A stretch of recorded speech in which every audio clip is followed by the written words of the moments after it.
ये एक पुरानी कहानी है। जब बगदाद की गलियां अंधेरी हो जाती थीं, तो तरह तरह की कहानियां शुरू हो जाती थीं। लेकिन एक कहानी ऐसी भी थी जिसे सुनकर लोगों की आवाजें कांप उठती थीं। यह कहानी थी जिन्हों की घाटी की, जो रेगिस्तान के बीचों बीच स्थित है। कहा जाता था कि उस सुनसान घाटी में हजरत सुलेमान के जमाने का अथाह खजाना छिपा है, जिसकी रक्षा खूंखार जिन्न करते हैं। जो भी वहां जाता है कभी वापस नहीं लौटता, केवल उसकी चीखें ही हवा में गूंजती हैं। इसी शहर में जैन नाम का एक निडर और साहसी युवक रहता था। जैन के पिता कभी बहुत धनी व्यापारी थे, लेकिन भाग्य ने उन्हें गरीब बना दिया था। जैन अपनी गरीबी से तंग आ चुका था। वह रात रात भर अपनी खोई हुई इज्जत और दौलत को वापस पाने की चाह रखता था। जब उसने जिन्हों की घाटी और वहां छिपे खजाने के बारे में सुना, तो उसकी आंखें लालच और उम्मीद से चमक उठीं। उसने निश्चय किया कि वह उस खजाने को प्राप्त करेगा और अपने प्राणों की आहुति देगा। जैन ने अपनी यात्रा शुरू की। जब शहर के एक बुजुर्ग और धर्मनिष्ठ व्यक्ति बाबा फरीद को इस बात का पता चला, तो उन्होंने जैन को रोक दिया।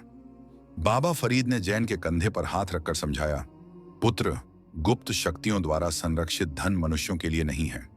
लालच मनुष्य को ऐसी अंधकारमय घाटी में धकेल देता है जहां से वापसी का कोई रास्ता नहीं होता। लेकिन जैन की आंखें धन के लालच में डूबी हुई थीं। उसने बाबा की सलाह को अनसुना कर दिया। अगली सुबह सूर्योदय से पहले जैन अपने घोड़े पर सवार होकर शहर से निकल पड़ा।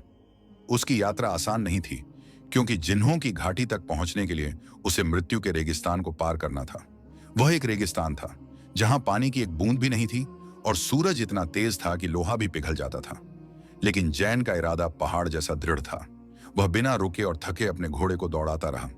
वह उस खजाने के ख्यालों में खोया हुआ था। यात्रा करते करते कई दिन बीत गए। अब जैन एक ऐसे इलाके में पहुंच गया था जहां पक्षियों की कोई आवाज नहीं थी। चारों ओर केवल रेत और सन्नाटा था। अचानक मौसम बदलने लगा। जो हवा अभी भी गर्म थी, वह अचानक ठंडी और बर्फीली हो गई। आकाश का रंग नीले से गहरा काला होने लगा, मानो प्रकृति उसे अंतिम चेतावनी दे रही हो, आगे मत बढ़ो। लेकिन जैन ने अपनी तलवार की नोक को मजबूती से पकड़ रखा था और आगे बढ़ता रहा। जैसे ही सूरज डूबा, जैन को दूर काले पहाड़ों की एक श्रृंखला दिखाई दी। यही वह जगह थी, जिन्हों की घाटी। पहाड़ों का आकार किसी राक्षस के नुकीले दांतों जैसा था। हवा में एक अजीब सी गंध थी, जैसे सदियों पुरानी राख और मिट्टी की। जैन का घोड़ा, जो अब तक उसका वफादार साथी था, अचानक रुक गया और डर के मारे पीछे हटने लगा। जानवर भी उस खतरे को भांप गए जिसे जैन का लालच नहीं देख सका। अब कहानी में आगे बढ़ने से पहले आप सभी से एक छोटी सी गुजारिश है कि अगर आपको हमारी कहानियां पसंद आईं तो हमारे चैनल को सब्सक्राइब जरूर करें। धन्यवाद। जैन ने अपना घोड़ा वहीं छोड़ दिया और घाटी के प्रवेश द्वार की ओर चल पड़ा। घाटी के प्रवेश द्वार पर पहुंचते ही उसने देखा कि वहां मनुष्यों और पशुओं का एक झुंड था। यह दृश्य किसी के भी दिल में भय पैदा करने के लिए काफी था। हवा में अजीब सी आवाजें गूंज रही थीं, मानो कोई उसका नाम पुकार रहा हो। जैन का दिल तेजी से धड़कने लगा, लेकिन उसने खुद को समझाया कि यह सब उसका भ्रम है और वह पीछे नहीं हटेगा।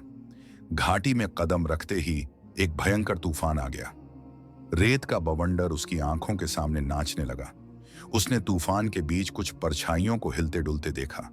ये परछाइयां साधारण नहीं थीं। इनका आकार मनुष्य से कई गुना बड़ा था। जैन समझ गया कि वह राक्षसों के क्षेत्र में प्रवेश कर चुका है। उसने अल्लाह का नाम लिया, लेकिन उसके हृदय में व्याप्त लालच ने उसकी आध्यात्मिक शक्ति को कमजोर कर दिया। उसे केवल चमकता हुआ सोना ही दिखाई दे रहा था। थोड़ा आगे जाकर उसने एक प्राचीन और विशाल गुफा देखी। गुफा के बाहर प्राचीन अरबी भाषा में कुछ लिखा हुआ था, जिसका अर्थ था कि जिसका इरादा स्पष्ट हो, वह यहां से सुरक्षित निकल जाएगा। जैन ने उस चेतावनी को पढ़ा, लेकिन उस पर ध्यान नहीं दिया। उसे लगा कि यह केवल उसे डराने के लिए लिखा गया है। गुफा के अंदर से एक मध्यम सुनहरी रोशनी आ रही थी, जो उसे चुंबक की तरह लोहे की ओर खींच रही थी। जैन ने मशाल जलाई और गुफा में प्रवेश किया। अंदर का नजारा देखकर उसकी आंखें फटी रह गईं। वहां सोने के सिक्के, हीरे और रत्नों के पहाड़ थे। इतना खजाना था कि पूरी दुनिया खरीदी जा सकती थी। लेकिन जैसे ही उसने सोने के बर्तन को छूने के लिए हाथ बढ़ाया, गुफा का दरवाजा अचानक बंद हो गया और एक भारी गड़गड़ाहट की आवाज आई। हमारी नींद किसने खराब की? अब जैन अंधेरे में फंस गया था। उस भयानक गड़गड़ाहट की आवाज से पूरी गुफा हिल गई। जैन के पैरों के नीचे जमीन चरमरा उठी। जैसे ही जैन ने उसे देखा, गुफा के बीचों बीच काले और लाल रंग का धुआं उठने लगा। धुआं इतना घना था कि उसकी हर बूंद जैन के चेहरे को कंपा रही थी। जैन ने अपनी जान बचाने के लिए पीछे हटकर सोने के सिक्कों के ढेर पर गिर पड़ा। उसने अपनी तलवार उठाने की हिम्मत तक नहीं की, क्योंकि अब उसका सामना किसी इंसान से नहीं, बल्कि एक अदृश्य और भयानक प्राणी से होने वाला था। धुएं के उस बादल से एक विशाल परछाई उठी, जिसकी ऊंचाई गुफा की छत को छू रही थी। उसकी आंखें जलती हुई आग की तरह लाल थीं और उसका शरीर मानो धुएं से बना हुआ था। यह उस खजाने का रखवाला था, इफ्रित नाम का एक शक्तिशाली जिन्न। उसकी सांसों से गंदगी की बदबू आ रही थी। जैन का पूरा शरीर भय से कांपने लगा और उसकी जीभ गले से चिपक गई। अब तक उसने जो सुना था वह पहले सुनी गई बातों से कहीं अधिक भयानक था। जिन्न ने अपनी कर्कश आवाज में कहा, ओ मिट्टी की कठपुतली, तुम्हारी हिम्मत कैसे हुई सुलेमान के खजाने को छूने की? क्या तुम्हें अपनी जान से प्यार नहीं? उसकी आवाज इतनी शक्तिशाली थी कि गुफा की दीवारें कांप उठीं। जिन्न ने जैन को अचंभित आंखों से देखा, मानो वह किसी कीड़े को देख रहा हो। बड़ी मुश्किल से जैन ने खुद को संभाला और अपनी कर्कश आवाज में दया की भीख मांगने की कोशिश की, लेकिन उनके गले से एक शब्द भी नहीं निकल पाया। अंत में जैन घुटनों के बल बैठ गए और बोले, मैं एक गरीब दुर्भाग्यशाली व्यक्ति हूं। मैं यहां अपनी गरीबी दूर करने की आशा से आया हूं। मुझे क्षमा करें, मुझे नहीं पता था कि यह जगह शापित है। जिन्न ने यह सुना और जोर से हंस पड़ा। उसकी हंसी बादलों की गड़गड़ाहट जैसी थी। उसने कहा, गरीबी इंसान को भीख मांगना सिखाती है, चोरी करना नहीं। तुम यहां जरूरत से नहीं, बल्कि अपनी वासना और लोभ से आए हो। मुझे तुम्हारी आंखों में सोने की चमक दिखाई दे रही है। जिन्न ने हवा में हाथ हिलाया और गुफा के कोने में पड़ी कुछ अजीब मूर्तियों की ओर इशारा किया। जब जैन ने उन्हें गौर से देखा तो उसका खून जम गया। वे मूर्तियां पत्थर की नहीं थीं, बल्कि उन लोगों की थीं जो पहले यहां आए थे और अब पत्थर बन चुके थे। उनके चेहरे भय और पीड़ा से भरे हुए थे। जिन्न ने कहा, देखो इन सब का क्या परिणाम होगा। वे भी तुम्हारी ही तरह धन इकट्ठा करने आए थे, लेकिन अब वे कयामत के दिन तक इसी कैद में रहेंगे। जैन को लगा कि उसकी मृत्यु निकट है, लेकिन तभी जिन्न की आवाज थोड़ी नरम पड़ गई। उन्होंने कहा, हम सुलेमान के वादे से बंधे हैं। हम उसकी परीक्षा लिए बिना किसी को नहीं मारेंगे। मैं तुम्हें अपनी जान बचाने और यहां से खाली हाथ लौटने का मौका देता हूं, लेकिन अगर तुम उस परीक्षा में असफल हो गए तो तुम भी इन पत्थर की मूर्तियों में शामिल हो जाओगे। जैन के पास हां कहने के अलावा कोई चारा नहीं था, कोई और रास्ता नहीं था। जिन्न ने हवा में सीटी बजाई और जैन के सामने 3 छोटे संदूक प्रकट हुए। पहला संदूक शुद्ध सोने का बना था और हीरों से सजा हुआ था। दूसरा संदूक चांदी का बना था और उस पर चित्रकारी की गई थी। तीसरा संदूक पुरानी सड़ी हुई लकड़ी का बना था और धूल से ढका हुआ था। जिन्न ने शर्त लगाई, इन तीनों में से एक के पास ही मनुष्य का वास्तविक धन था। अगर तुम सही संदूक चुनोगे तो तुम्हें मुक्ति मिल जाएगी, और अगर तुमने गलत संदूक चुना तो तुम्हें यहीं दफनाया जाएगा। जैन की आंखें सुनहरी चमक उठीं और संदूक पर टिक गईं। उसे लगा कि जिन्न उसे बेवकूफ बना रहा है। सोने और हीरे के अलावा असली दौलत क्या हो सकती है? उसका लालची मन उसे बता रहा था कि सोने का संदूक ही सही जवाब है। चांदी का संदूक भी महंगा लग रहा था, लेकिन वह उस पुराने लकड़ी के बक्से की तरफ देखना भी नहीं चाहता था। उसने सोचा कि लकड़ी का डिब्बा केवल कचरे का एक टुकड़ा है और उसे गुमराह करने के लिए वहां रखा गया है। जिन्न ने रेत की घड़ी घुमाई और कहा, तुम्हारे पास इस रेत के गिरने तक का ही समय है। कोई भी निर्णय लेने से पहले सोच लो। हे मनुष्य, जो चीज आंखों को अक्सर अंधा कर देती है वह जीवित होती है। जैन के माथे पर पसीना आने लगा। समय तेजी से बीत रहा था। वह न तो सोने का संदूक देख सका, न ही जिन्न की जलती हुई आंखें। उसका हृदय जल रहा था। उसके मन और लोभ के बीच युद्ध चल रहा था। रेत की घड़ी की आखिरी रेत गिरने ही वाली थी। जैन का धैर्य टूट गया। उसने सोचा, अगर मुझे मरना ही है तो मैं गर्व से मरूंगा, और अगर मेरी किस्मत अच्छी रही तो यह सोने का संदूक और इसमें छिपा खजाना मेरा होगा। उसने बिना झिझक के अपना हाथ सोने के संदूक पर रख दिया। उसी क्षण जिन्न के चेहरे पर एक भयानक मुस्कान आ गई और उसने कहा, अफसोस, तुमने वही चुना है जो हर लालची आदमी चुनता है। अचानक धरती फटने लगी। जैन ने जैसे ही सोने के संदूक का ढक्कन खोला, उसमें से कोई हीरा या मोती नहीं निकला, बल्कि काले धुएं का एक गुबार निकला। उस धुएं के साथ साथ अंदर से जहरीले काले बिच्छू और सांप निकलने लगे। यह दृश्य देखकर जैन चीख उठा, जिसे वह धन समझ रहा था। वास्तव में वह मृत्यु का पात्र था। सुनहरी चमक ने उसे धोखा दिया था। वह कांप उठा, पीछे गिर पड़ा और अपनी जान बचाने के लिए रोने लगा, लेकिन सांपों ने उसे घेर लिया था। जिन्न की डरावनी हंसी गुफा की दीवारों से टकरा रही थी। उसने ऊंची आवाज में कहा, देखो मूर्ख मनुष्य, यही वह लालच है जिसका तुम शिकार हो गए हो। यह सोने का संदूक बाहर से जितना सुंदर दिखता है, अंदर से उतना ही खोखला और निर्जीव है। संसार का धन मनुष्य को अपनी चमक से अंधा कर देता है और फिर उसे निगल जाता है। जैन को बाबा फरीद की कही हुई बात याद आ रही थी कि हराम का धन केवल विनाश लाता है। जैन मृत्यु के बेहद करीब थे। एक बड़ा काला सांप उन्हें काटने ही वाला था कि जैन ने अपनी आंखें बंद कर लीं और पवित्र हृदय से अल्लाह का स्मरण किया।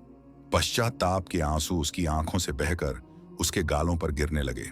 वह रोते हुए बोला, हे ईश्वर, मुझे क्षमा कर दो। मुझे धन दौलत नहीं चाहिए, मुझे जीवन दान दो ताकि मैं अपनी गलतियों को सुधार सकूं। उसके पश्चाताप में एक सच्चाई थी जो उसके हृदय से निकल रही थी। जैन का पहला आंसू जैसे ही जमीन पर गिरा, एक चमत्कार हो गया। वहां खड़ा सांप अचानक धुएं में बदल गया। जैन ने हाथ उठाकर सारा धन वापस संदूक में बंद कर दिया। गुफा में सन्नाटा छा गया। जैन के करीब आया और उसकी आंखों में देखा। जैन को जैन की जलती हुई आंखें महसूस हुईं, लेकिन अब क्रोध की जगह कुछ और ही भाव था जो गंभीर स्वर में कह रहा था, तुम भाग्यशाली हो नौजवान। तुम्हारे आंसुओं से सच्चे पश्चाताप की गंध आती है और मुझे याद है कि तुम्हारे पिता बहुत ही धर्मनिष्ठ व्यक्ति थे। वर्षों पहले उन्होंने एक प्यासे यात्री को पानी पिलाया था, जिसने वास्तव में अपना रूप बदल लिया था और वापस लौट आया था। वह हमारा साथी था। तुम्हारे पिता की धर्मपरायणता ने तुम्हें इस कष्ट से बचाया, अन्यथा तुम अब तक पत्थर बन चुके होते। जैन ने उनसे हाथ मिलाकर धन्यवाद दिया, लेकिन जिन्न ने उन्हें चेतावनी देते हुए कहा, अभी खुश मत हो। तुम्हें जीवन का वरदान तो मिला है, लेकिन आजादी नहीं। आपने वास्तविक धन को पहचानने में गलती की है, इसलिए अब आपको एक और परीक्षा देनी होगी। यदि आप इसमें सफल होते हैं तो आप यहां से निकल सकेंगे, अन्यथा तुम्हारा अंत इन पत्थरों से भी बदतर होगा। जिन्न ने उस पुराने लकड़ी के संदूक की ओर इशारा किया जिसे जैन ने कूड़ेदान में फेंक दिया था। जिन्न ने कहा, तुमने बाहरी चमक को चुना और वास्तविकता को नकार दिया। अब तुम्हारी सजा यह है कि तुम्हारी आंखों की रोशनी कुछ समय के लिए तुमसे छीन ली जाएगी। अब तुम्हें अपनी आंखों से नहीं, बल्कि अपने हृदय की आंखों से रास्ता खोजना होगा। यह घाटी अब तुम्हारे लिए एक भूल भुलैया बन जाएगी। जैसे ही जिन्न ने यह कहा, गुफा में गहरा अंधेरा छा गया। जैन को ऐसा लगा जैसे उसकी आंखों के सामने एक काला पर्दा आ गया हो। वह देख नहीं पा रहा था, केवल महसूस कर पा रहा था। अब उसे घाटी के सबसे खतरनाक हिस्से अंधकार को पार करना था। जिन्न की आवाज गूंज रही थी, इस अंधकार में केवल वही रास्ता खोज सकता है जिसकी अंतरात्मा जागृत हो। अपने कानों और आत्मा पर भरोसा रखो। जैन अब बिल्कुल अकेला और असहाय था। चारों ओर सन्नाटा छाया हुआ था और कभी कभी अजीब डरावनी आवाजें सुनाई देती थीं। उसे समझ आ गया था कि यह यात्रा ताकत की नहीं, बल्कि धैर्य और साहस की है। उसने धीरे धीरे अपने हाथ आगे बढ़ाए और आगे बढ़ने लगा।